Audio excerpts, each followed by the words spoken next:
that redefined the genre. And don't worry, I'll keep things spoiler-free so you can experience the thrills fresh. By the end of this, you'll be itching to hit play. So grab some popcorn, settle in, and let's get started on this epic journey. First off, let's set the stage with the basics. The Dark Knight is the second installment in Christopher Nolan's Batman trilogy, following Batman Begins from 2005 and leading into The Dark Knight Rises in 2012. Released on July 18, 2008 in the United States, this film clocks in at a runtime of 152 minutes. That's about 2.5 hours of pure intensity. It's rated PG-13 for intense sequences of violence and some menace, which fits perfectly for a story that dives deep into the shadows of Gotham City without going overboard into restricted territory. Produced by Warner Brothers Pictures in association with Legendary Pictures and Syncope, and distributed by Warner Brothers, it's based on the DC Comics character Batman, created by Bob Kane and Bill Finger back in 1939. But Nolan takes that foundation and builds something extraordinary on it. Now, why should you watch The Dark Knight? Well, imagine a film that blends heart-pounding action, philosophical depth, and unforgettable performances into a package that feels as real as it gets. It's not just about capes and gadgets, it's a gripping exploration of heroism, chaos, and the thin line between good and evil.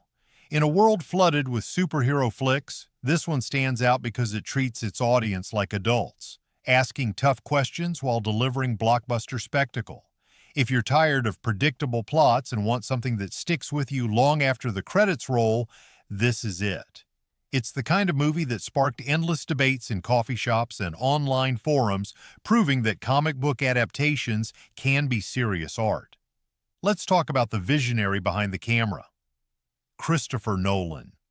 Born on July 30, 1970, in London, England, Nolan is a British-American filmmaker known for his mind-bending narratives and innovative storytelling. He co-wrote The Dark Knight with his brother Jonathan Nolan, and the screenplay draws inspiration from classic Batman comics like The Killing Joke by Alan Moore and Brian Bolland and The Long Halloween by Jeff Loeb and Tim Sale.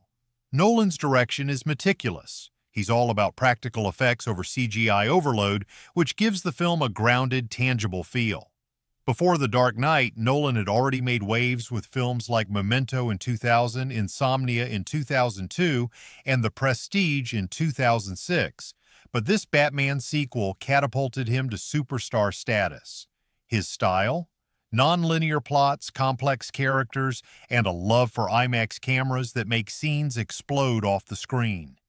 In The Dark Knight, he pushes boundaries, filming key sequences in IMAX format for the first time in a major feature film, which means if you watch it's on a big screen, it's like being right there in Gotham. Speaking of production, let's dive into the nuts and bolts. The film had a hefty budget of $185 million, which was massive for its time but paid off big, grossing over $1 billion worldwide, making it the highest-grossing film of 2008 and the fourth film ever to cross that billion-dollar mark at the time. It opened to a record-breaking $158.4 million in its first weekend in North America alone. Principal photography kicked off in April 2007 and wrapped in November that year, with filming locations spanning Chicago, standing in for Gotham, Los Angeles, the United Kingdom, and even Hong Kong for some breathtaking aerial shots. Chicago's urban landscape was perfect. Think the towering skyscrapers, the bustling streets, and that iconic chase scene involving a semi-truck that was filmed on LaSalle Street. Nolan's team transformed parts of the city into a gritty, noir-inspired metropolis.